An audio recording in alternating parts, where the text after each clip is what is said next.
Olá, pessoa! Eu sou Vera Pinto e estou aqui para mais um Papo Apô. Papo Apô? Papo Apô? Papo Apô? Papo Apô? Papo Apô? Papo Apô? Papo Apô?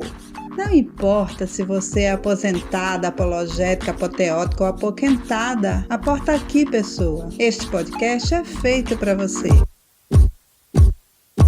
Se você gostar, divulgue nosso trabalho e, se puder, passe um pix para nós. Contato papapô@gmail.com.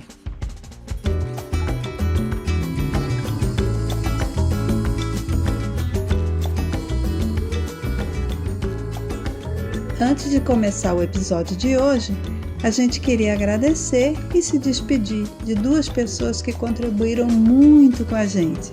A Gineta Morim e a Natália Araújo não fazem mais parte da nossa equipe. A partir deste episódio, a gente estará só. Mas a gente deseja o melhor para elas nessa nova jornada. A nossa saudade será imensa, mas nós nos conformamos com a alegria de vê-las trilhando novos caminhos. Buen camino, meninas! Buen camino. Buen camino. Buen camino. Buen camino. E por falar em buen caminho, hoje eu estou aqui para contar para você, pessoa, sobre as férias mais lindas que eu já tive na vida. Foi quando eu fiz o Caminho de Santiago. E eu vou contar tudinho para você, para te animar, pessoa, aí também. É maravilhoso, você vai ver.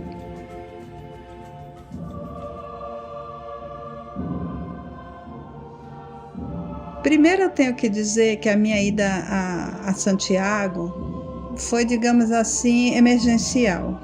Não foi uma viagem de cunho religioso, mas isso não exclui que ocorreram coisas muito místicas comigo durante o caminho. A história é que eu tinha um namorado em Barcelona. O namoro já não ia muito bem, mas eu ia passar as férias com ele. Eu tinha uma filha de 18 anos que queria ir para o Algarve, no sul de Portugal, surfar. E eu iria a Barcelona, para a casa dele. A ideia era que nós duas passaríamos 3 dias em Lisboa, ela iria para o Algarve, eu para Barcelona, e depois nos encontraríamos lá, na casa dele, para passarmos mais uma semana lá e voltaríamos para o Brasil juntas. Mas, passagem comprada, tudo organizado, a coisa foi pesando e eu desisti. Terminei o namoro e fiquei com a bomba na mão. Tinha um grande dilema.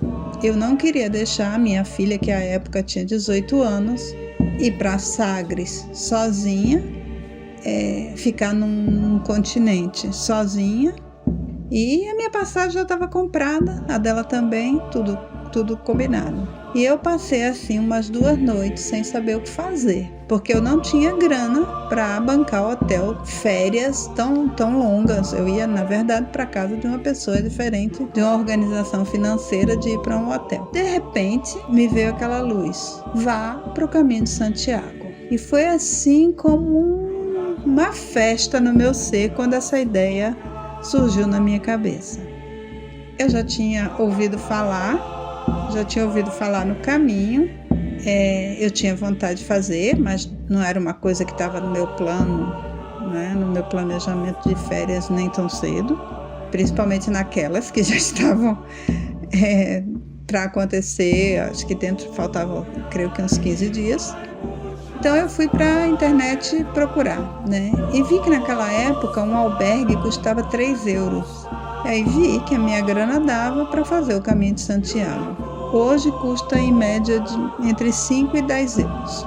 Além do mais, eu fiquei muito feliz, que seria uma grande aventura ir sozinha para o Caminho de Santiago, que geralmente as pessoas fazem grupos para ir, né? Eu fiquei muito feliz com essa ideia de ir só. Isso me encheu de força, né? Eu me senti uma pessoa forte fazendo essa jornada. Vou falar um pouquinho o que eu vi sobre o caminho na internet naquela época e que me incentivou, porque eu precisava minimamente estar orientada de para onde eu ia, como eu faria. Santiago foi um dos discípulos mais íntimos de Cristo e esteve presente nos momentos mais importantes da vida dele. Depois ele foi decapitado por ordem de Herodes Agripa, que é neto do Herodes o Grande, aproximadamente no ano 44 depois de Cristo. Ele é considerado o primeiro apóstolo que foi um mártir. A tradição atribui a Santiago a evangelização da Espanha. Então, esse caminho de Santiago é um percurso que tem 12 séculos. Conta-se que no ano de 812, Pelágio, que era um eremita, ele viu uma estrela cair. Existem relatos que é uma estrela, outra uma chuva de estrelas que apareciam todas as noites sobre um túmulo, e que mais tarde o bispo Teodomiro atribuiu esse túmulo a Santiago. O rei Afonso II da Espanha, que é considerado o primeiro peregrino, mandou construir naquele local uma pequena igreja, que deu origem à cidade de Santiago de Compostela. Em 872, Afonso III mandou construir uma majestosa igreja e, com isso, a sede episcopal, que era em Iria Flávia, a cidade que hoje se chama Padrón, mudaria para Compostela. Em 951, foi registrado o primeiro peregrino estrangeiro, que era um francês, pois os franceses foram os primeiros a chegarem lá para peregrinar. O Caminho de Santiago é um patrimônio da humanidade da Unesco e é considerado pelo Parlamento Europeu o primeiro itinerário cultural europeu.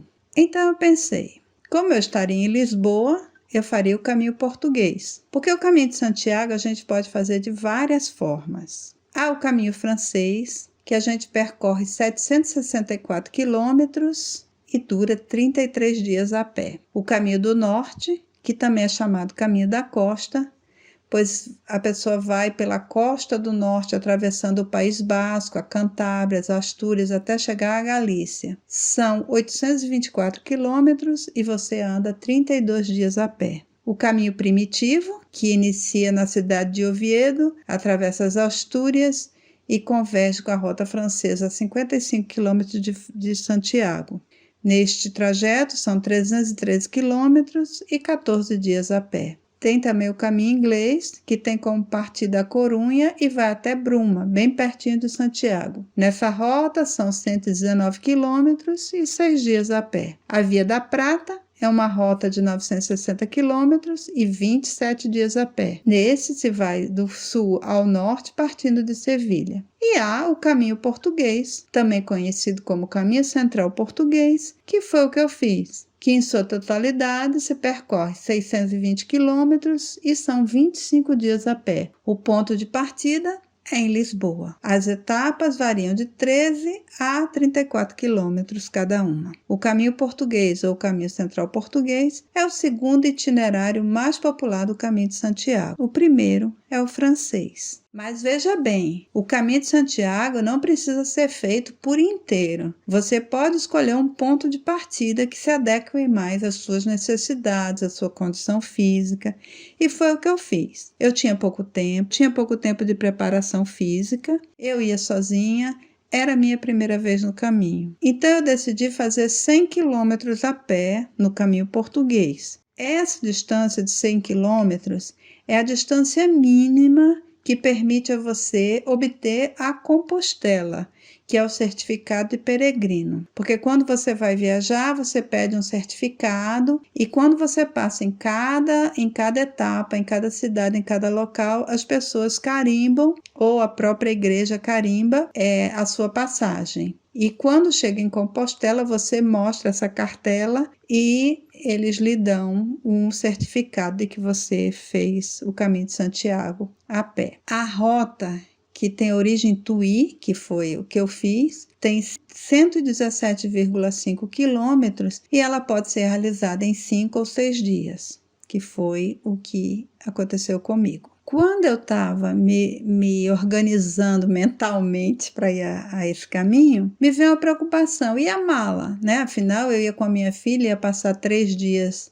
em Lisboa com ela, depois a gente teria que se encontrar em Barcelona, mesmo que fosse para um hotel, uma coisa assim, né? Eu teria que encontrá-la lá, porque a gente já tinha as passagens assim conformadas, né? E a mala? Eu sei que eu vi, né, no caminho, que você pode despachar a sua mala, né? Você levar só a sua mochila, quando chega em Santiago, eles lhe entregam a sua mala. Mas eu não pensei nisso naquele momento e pensei num local que eu pudesse ficar. Então, eu lembrei-me que eu tinha uma ex-aluna, a Indra Jônia, maravilhosa, que eu falei com ela e ela tinha um apartamento em Braga que ela não utilizava e ela me emprestou esse apartamento. E, além do mais, me apresentou o seu primo e a esposa do primo, que foram muito gentis comigo em Braga, me apresentaram Braga, foi muito bacana. Gratidão eterna a vocês. Então, resolvido isso, né, eu ficaria uma semana em Braga, faria uma semana o caminho e voltaria mais uma semana para Braga para depois ir encontrar a minha filha em Barcelona.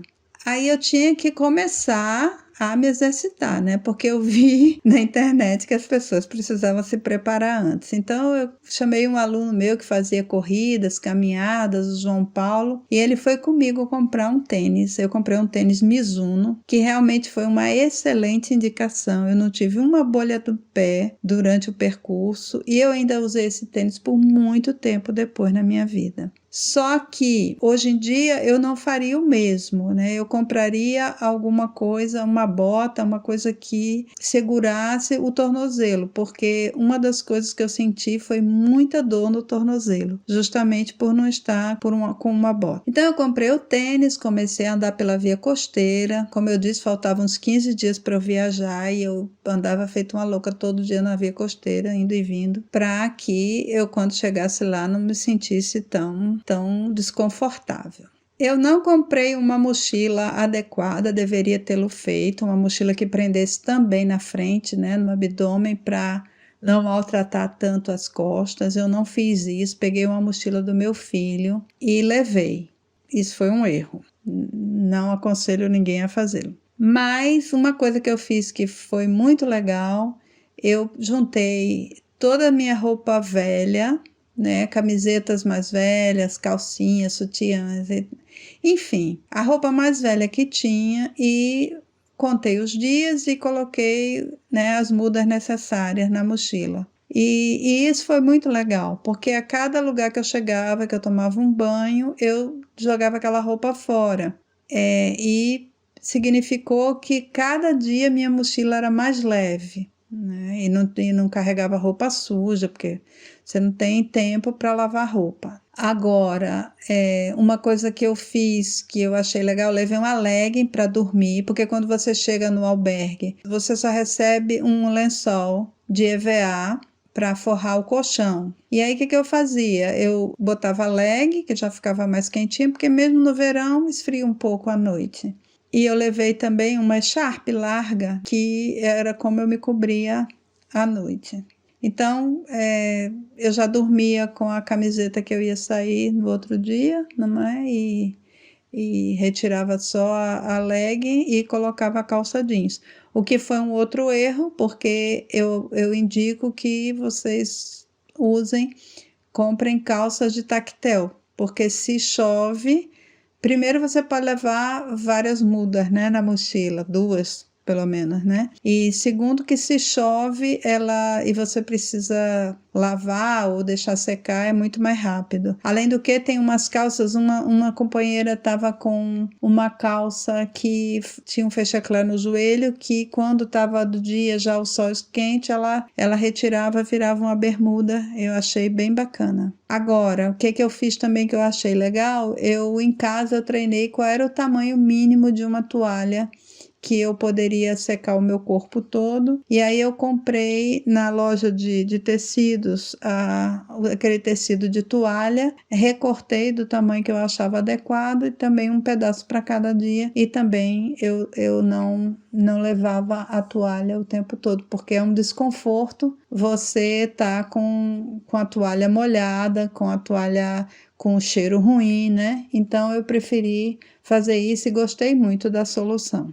Enfim, com tudo isso planejado, chegou o dia da viagem, eu fui para Lisboa com a minha filha, passamos 3 dias maravilhosos, nos divertimos muito. Quando chegou no fim do 3º dia, ela foi para o sul de Portugal, para Sagres, e eu fui para o norte, para Braga. Chegando em Braga, eu fui na igreja para pedir a carteirinha que deveria ser carimbada, né, em cada localidade que eu passasse, e levou uma semana para chegar em casa essa carteirinha. Quando ela chegou, eu parti para o caminho. Completamente assim, sem saber de nada, eu só a data chegou a carteira, eu vou. Eu não tinha ideia de nada. E também deixei me levar pelo caminho, não fiz grandes estudos. Nesse cartãozinho que chegou para ser carimbado, tinha quais eram os lugares que tinha albergue. E só tinha a partir de Tui. Então, embora eu soubesse que tinham albergues a partir de Braga, eu resolvi fazer o caminho a partir de Tui.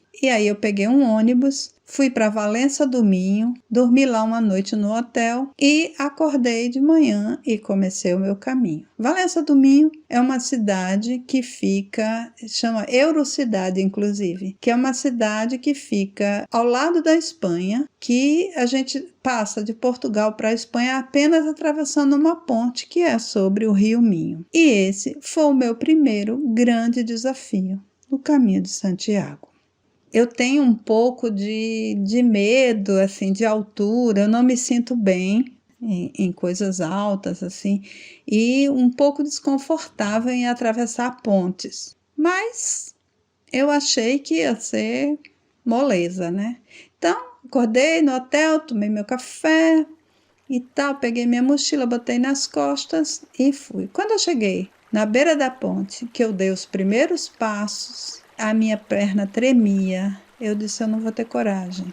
Essa ponte tem 318 metros de comprimento. E aí eu voltei e tem o local para a gente passar a pé, né? E passa carro e passa trem nessa ponte. Então eu voltei e disse, não, eu vou ficar aqui, vou pedir uma carona para um carro para me atravessar a ponte. De repente eu falei para mim, Vera, como é que pode? Você veio do Brasil para fazer o caminho de Santiago. O seu primeiro passo em direção a esse caminho é atravessar essa ponte para chegar em Tui. E você já está pensando em pedir uma carona? Como é que pode? Não, você tem que atravessar essa ponte, Vera. E aí eu comecei, fui bem devagar, não olhava para baixo, não é? Assim, reta, assim, parecia uma estátua, né? Andando, o resto só movia os pés, né? O resto do corpo paralisado, um momento de muito medo. Quando chegou no meio da ponte, vinham 3 pessoas, né? No sentido contrário, e elas falaram a palavrinha mágica que a gente ouve o tempo todo no caminho de Santiago, que é Buen Camino. E elas falaram para mim aquilo com tanta doçura, com tanto amor. Foi tão lindo que aquilo me deu forças e eu segui em frente e consegui atravessar toda a ponte. Mas quando eu cheguei do outro lado, eu me sentei, eu chorava como uma criança. Eu chorei muito, muito, muito. Acho que foi da tensão, não é, que eu passei para vencer aquele desafio. Mas parei de chorar, botei minha mochila nas costas de novo e fui-me embora. Só que eu resolvi não parar em Tui, porque ficaria muito perto, né? Então eu já fui andando até a próxima cidade, que se chama O Porrinho. E aí, nesse trecho de Tui a O Porrinho, eu passei por outro grande desafio. Eu não sabia que eu teria que passar por dentro de bosques. Passei por dentro de como uma reserva florestal. E foi muito tempo dentro dessa reserva. Quando a gente vai caminhando, e sempre tem alguém perto caminhando também, né? Outros peregrinos. E tinham 2 moças que estavam entrando nesse bosque, eu também, só que elas andavam bem mais devagar que eu. E eu fui adiante, adiante, adiante. Daqui a pouco eu não via mais ninguém, não é? E eu comecei a ter medo. Eu tinha comprado um chapéu de palha, que era verão, né? E esse chapéu ficava assim nas minhas costas, e eu ouvia fazer psh, psh, psh, e como se toda hora eu olhar para trás, como se tivesse alguém atrás de mim, né? O barulho do vento no chapéu e tal. E aquilo começou a me dar um medo muito grande. E eu andava, só tinha mato, só tinha mato, só tinha mato. E eu com medo de perder o caminho, né? Porque são setas amarelas que você encontra pelo chão, né? E de repente eu comecei a me lembrar, começou a me bater um medo. Eu comecei a me lembrar das histórias que meus avós, né, eram agricultores, pessoas muito humildes. E meu avô me contava muito de noite quando eu estava na casa dele, como era a vida dele lá em Itaocara, né, de onde ele é.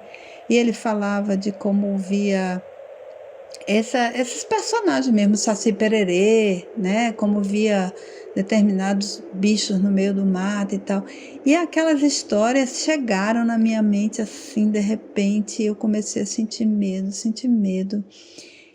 Mas também a própria força do caminho, a coisa do seu cérebro sendo tratado, entre aspas, pela caminhada, né? E de repente eu lembro que eu tive uma coisa assim tão bonita que eu pensei assim: não me importa, podem fazer o que quiserem com o meu corpo, com a minha alma, ninguém vai mexer. E aí eu botei o pé à frente naquela mata, naquele bosque, né? E até chegar fora dele e assim, me sentindo muito tranquila, sabe? Então foram 2 momentos muito importantes para mim nessa caminhada. Quando eu cheguei em Oporrinho, eu fui comer e tal, né? Encontrei o albergue, me instalei, tomei banho, fui buscar alguma coisa para comer perto. E quando eu voltei, me sentei na sala, no albergue, e existiam várias pessoas lá conversando, começaram a conversar, me perguntar de onde eu era e tal. E era um grupo de 11 pessoas que estavam caminhando juntas. Elas eram 11 porque uma já era uma mexicana que eles tinham encontrado no dia anterior, que também estava sozinha e que eles convidaram para ir com eles. E aí disseram, se você quiser ir com a gente, tudo bem, só que a gente acorda às 5h30 da manhã para não pegar muito sol. Eu disse, tudo bem. E a partir dali, eu fiz esse caminho com esse grupo, que foi completamente maravilhoso. Era um grupo muito agradável, de pessoas muito agradáveis, professores, inclusive. Eles me ajudavam muito, né? Assim, me esperavam. Eu não tinha levado, é muito importante ter aquelas, eu não sei o nome. Bastão de caminhada, Vera.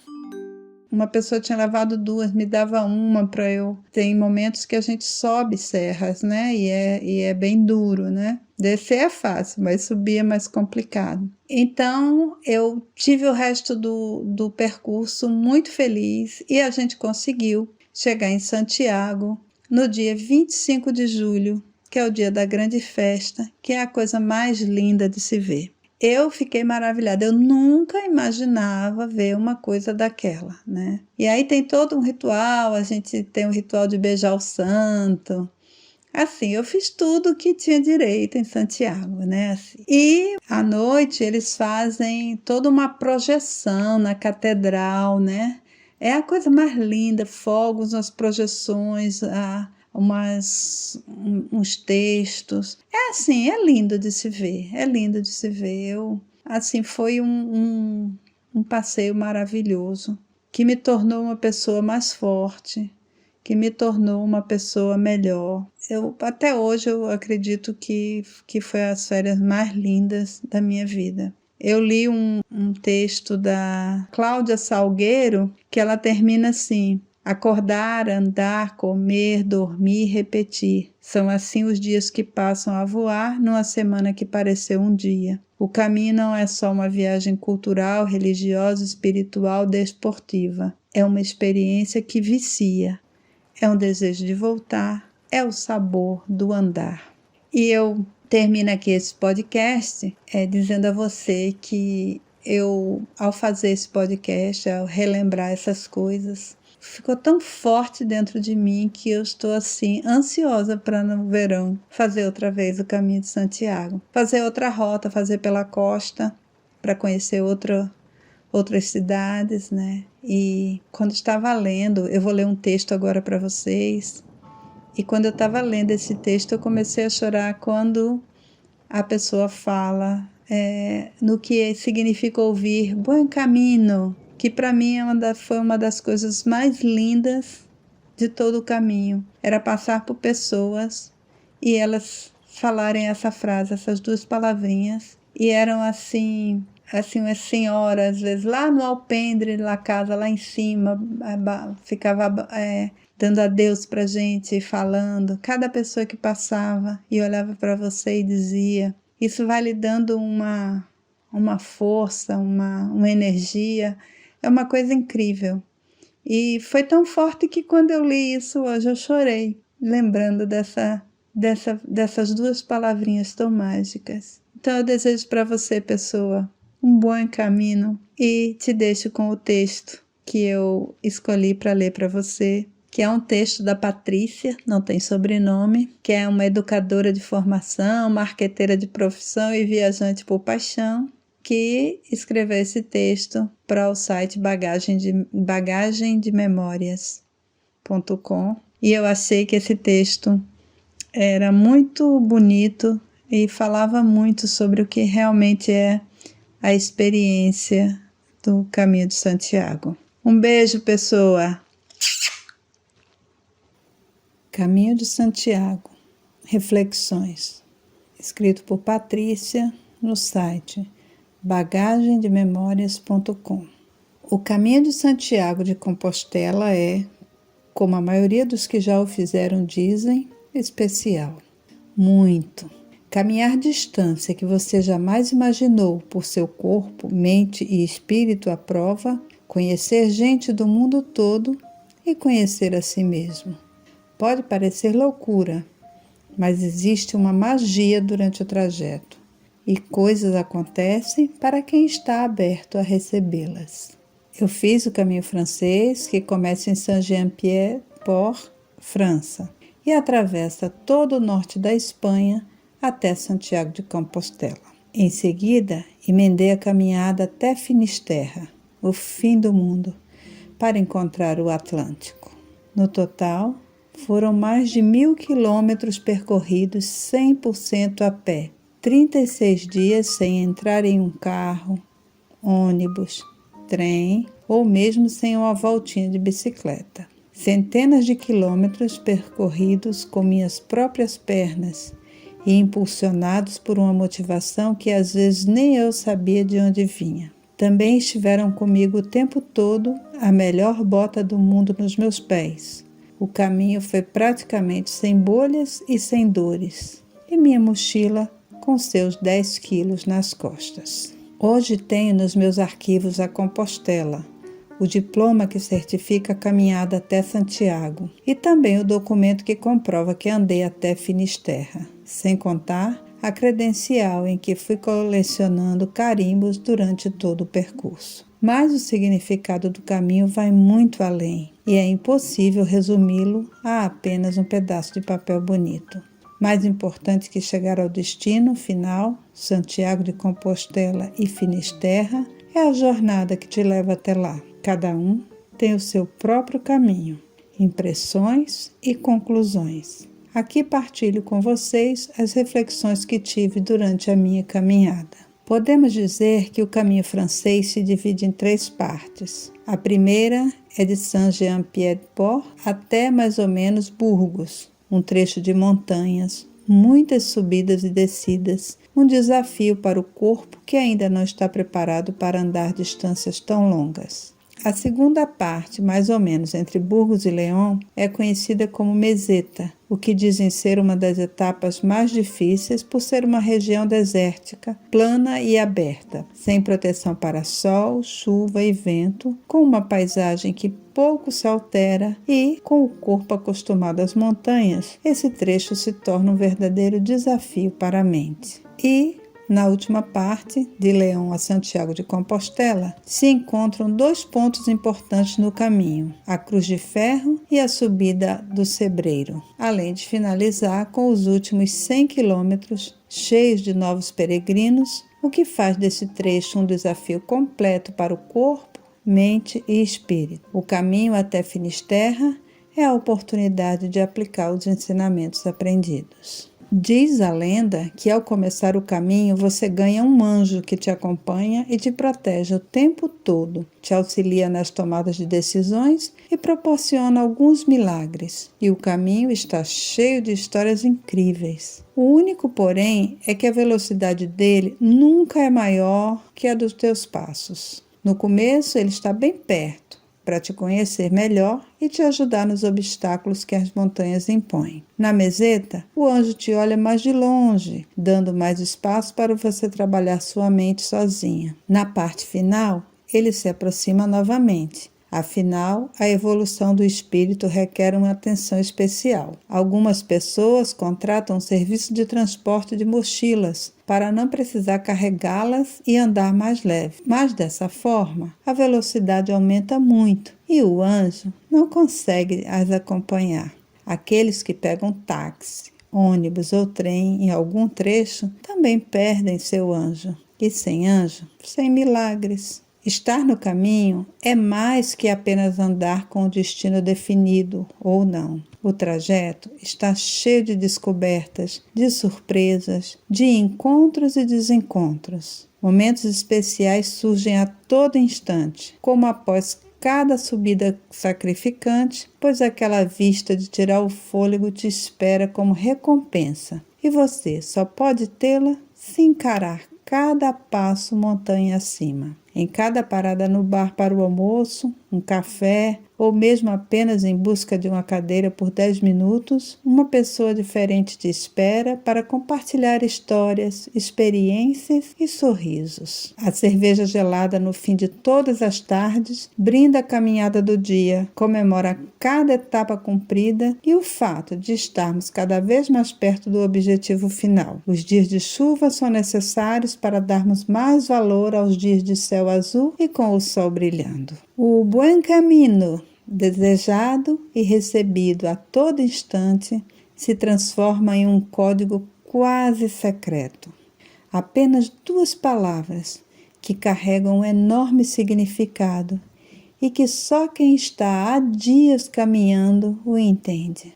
Ele te dá forças para seguir em frente quando o cansaço bate, abre portas para uma nova conversa e transmite o sentimento do espírito peregrino. E nós sabemos quando ele vem vazio, de alguém que não está na mesma vibe, mas mesmo assim desejamos de coração o melhor que o caminho pode oferecer. A solidariedade presente no caminho contagia. Ela vem de completos desconhecidos, que te oferecem um curativo quando você não sabe o que fazer com as bolhas do seu pé. Do cara que monta uma tenda no meio do nada e oferece comida e bebida para os peregrinos à base de doação. Da senhora que você nunca viu e te dá um dos seus iogurtes no café da manhã. Do mocinho que você conversou por 5 minutos durante o dia e te pagam a cerveja à noite. Ou das pessoas que se oferecem para cozinhar para um grupo de mais de 10 pessoas apenas, para que todos possam compartilhar do mesmo momento juntos. E são neles que você encontra seus novos amigos. Nessas pessoas que você conhece há poucos dias ou poucas horas, mas que te recebem de braços abertos e com um sorriso no rosto na porta do albergue, depois de um dia longo e cansativo, e fazem todo o esforço valer a pena. É incrível a sensação de estar sozinho em um país em que não se conhece ninguém e depois de 2 ou 3 dias chegar em um bar, se sentir a pessoa mais popular da cidade e demorar 15 ou 20 minutos minutos para chegar no balcão e pedir um café apenas porque você quer cumprimentar e conversar com todo mundo que você conhece. Antes que você perceba, essa relação de amizade se torna incrivelmente maior e uma família se forma. Sim, eu tenho a minha Camino Family. Inevitavelmente, o caminho vai te separar das pessoas. Cada um tem o seu motivo para estar lá. O ritmo das passadas e a resistência do corpo varia de um para o outro, e nem todos chegam a Santiago, sem falar nos que pegam trens ou ônibus em alguns trechos. Assim, o caminho te força a aproveitar o momento presente com cada um, pois você nunca sabe se haverá uma próxima vez. Do mesmo jeito que ele une pessoas de forma rápida e intensa, ele também as separa. E como é difícil deixar algumas pessoas partirem, mas o lugar tem sua magia, e quando menos se espera, ele cruza caminhos novamente. E assim também é a vida, né? Pessoas chegam e partem. Algumas a gente tem um carinho especial, outras levam um pedacinho de nós quando se vão. E nós nunca sabemos o dia de amanhã e a surpresa que o destino prepara para a gente. O caminho é cheio de metáforas. Cada um tem a sua jornada, assim como cada um tem sua vida e é responsável por cada escolha feita. Vale prestar atenção em como você lida com as dificuldades que aparecem durante a caminhada, pois, provavelmente, a reação aos problemas na vida real é a mesma. Tem os que apenas reclamam e procuram desculpas, seja porque está chovendo, porque os pés doem, porque o percurso do dia é chato, por qualquer outro motivo. Tem os que se superam a cada dia e enxergam oportunidades em cada passo dado, quando as pernas dizem para parar, em cada sorriso compartilhado naquele dia em que acordou de mau humor, em cada sentimento desnecessário que foi deixado para trás. Tem os que estudam o trajeto em cada detalhe e os que apenas vão para onde o caminho os levar. É fácil julgar e esquecer que cada um tem o seu caminho, cada um tem sua história de vida, assim como também é fácil encontrar pessoas que te surpreendem, positiva ou negativamente. A maior força que move as pessoas não está nas pernas, mas sim na mente, ou seria no coração. O percurso é sempre sinalizado pelas conchas e pelas setas amarelas. Basta segui-las ou não. É possível se perder se a atenção falhar, ou escolher o trajeto mais longo nas bifurcações. Não há certo nem errado, apenas caminhos diferentes. E quais são as setas que guiam sua vida? Você tem prestado atenção aos sinais que aparecem? Tem os seguido? Se perder ou tomar a estrada mais longa, nem sempre é a pior escolha. E, independente de onde você for, há algo para ser aprendido. A mochila que vai nas costas representa o fardo que carregamos na vida. Algumas mais leves, algumas menores, algumas mais confortáveis que as outras, mas todas com algum peso. O que eu carrego dentro dela é decisão minha. Eu escolhi o que levar. E o que fazer quando a mochila pesa demais? O que fazer quando não damos conta do fardo que carregamos na vida? A solução se chama desapego. Se desfaça do supérfluo para ter com você apenas o que realmente precisa. Nem sempre é fácil deixar algumas coisas para trás, principalmente as que têm valor emocional. Tem quem utiliza o serviço de transporte de mochilas para não precisar carregá-las e perdem o anjo. Nada contra, mas apenas veja a oportunidade de aprendizado que foi desperdiçada, como se o seu fardo fosse delegado para outra pessoa suportar. A maior representação do desapego é a cruz de ferro. Você deve levar de casa uma pedra e carregá-la dentro da mochila por mais de 600 quilômetros. Ela pode ser do tamanho que você quiser, e simboliza o peso desnecessário que carregamos. Ao chegar na cruz de ferro, você deixa a pedra e segue em frente. O peso que não precisa fica para trás e a vida continua de forma mais leve. Além de pedras, encontrei muitas fotos, cartas e objetos diversos. Uma senhora estava fumando lá e me disse: "Este é o último cigarro da minha vida." Logo em seguida o apagou, jogou o maço na base da cruz e continuou seu caminho. O desapego vai muito além do material e, por fim, entendemos que o essencial para a vida cabe apenas em uma mochila e no coração. Todo o resto é desnecessário. E quanto mais leve a mochila, o coração e a vida, melhor será. Outro ponto importante é a subida do sebreiro, uma das partes mais temidas de todo o caminho. Um pouco antes de chegar à sua base, as pessoas manifestam tendinites, dor nos joelhos, os sapatos começam a apertar, a mochila pesa mais. Os taxistas comemoram e os pontos de ônibus ficam mais cheios. Às vezes é preguiça ou desculpa, mas na maioria a dor é real mesmo. Já ouviu falar em dor psicológica? É o corpo manifestando medo, insegurança, sentimento de incapacidade, etc. É importante escutar, entender e respeitar o seu corpo.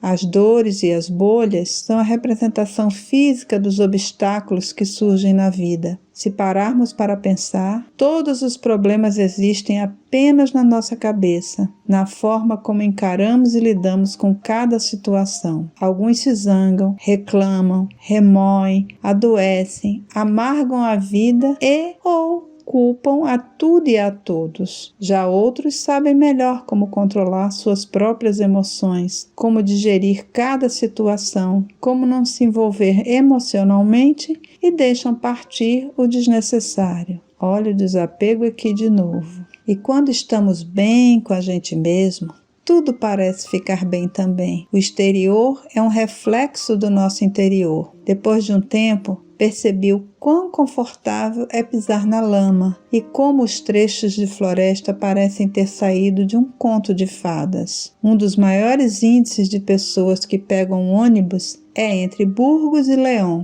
justamente para fugir da meseta, a parte chata e entediante que desafia a mente. Eu, particularmente, achei esse um dos trechos mais bonitos do caminho todo e, por ser plano, foi onde fiz as maiores quilometragens do dia. Olha aí a superação. Cada dia andando é um novo desafio e uma das grandes lições que o caminho ensina é viver um dia de cada vez. Viver no momento presente. Afinal, se lá no começo pensarmos em caminhar 900 quilômetros, fica fácil desistir. Mas 20 ou 30 quilômetros por dia parece ser possível. Ou 8 quilômetros até o bar e mais 8 até o próximo e assim por diante. E assim aproveitamos o caminho a cada passo, a cada paisagem, a cada sensação. E não importa quem anda mais, quem vai mais rápido ou quem chega primeiro. Afinal, o caminho não é uma corrida e o mais importante é a nossa jornada interior. O caminho é intenso, é mágico, é surpreendente. Histórias de vida se cruzam e cada uma delas traz um novo aprendizado e reflexão. Não importa de onde você vem, qual sua religião, quantos anos tem ou o tamanho da sua conta bancária. Adolescentes criam laços com pessoas de idade. Mega executivos brindam com aqueles que têm uma história de vida difícil. Aqui, todos caminham pelo mesmo lugar e com o mesmo destino. A vida cheia de cobranças externas, pressão do trabalho e imposições sociais parece ficar distante. Máscaras e rótulos caem e você pode ser apenas você mesmo. Escute o chamado do caminho e vá com o coração e a mente abertos, a alma livre e a mochila leve. Aprecie a paisagem, mas não deixe de olhar para dentro de si mesmo. Enfrente as dificuldades que aparecerem e deixe o caminho te surpreender. Encontre em cada conversa, em cada sorriso, em cada descoberta, em cada obstáculo superado, o milagre que seu anjo está lhe proporcionando. No final, você verá que pode muito mais do que imagina ser capaz. A experiência de andar pelo caminho deixa marcas profundas. Como me disseram, uma vez peregrino, você é peregrino para sempre. E agora, os aprendizados devem ser aplicados no caminho da vida. Buen camino. Buen camino. Buen camino. Buen camino. Buen camino.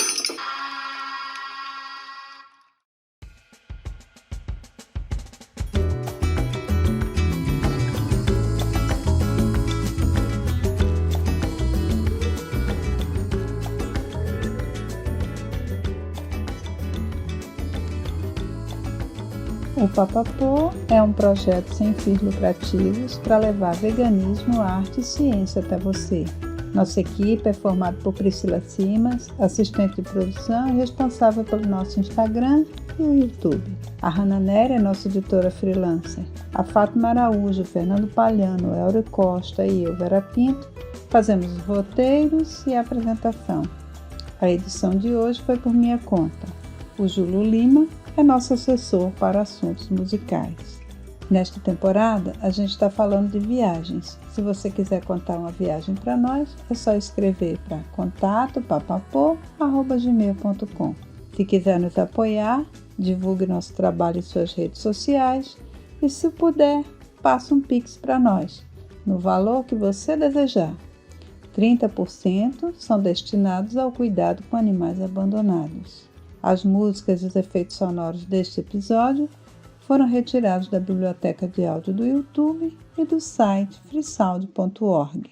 As informações sobre o Caminho de Santiago foram retiradas do site público.pt, a santiagovoi.travel, vagamundos.pt, bagagemdememórias.com e atc.pt. O Papapô é gravado em casa para manter o distanciamento social e preservar a vida. Papapô. Papapô. Papapô. Papapô. Papapô, yes.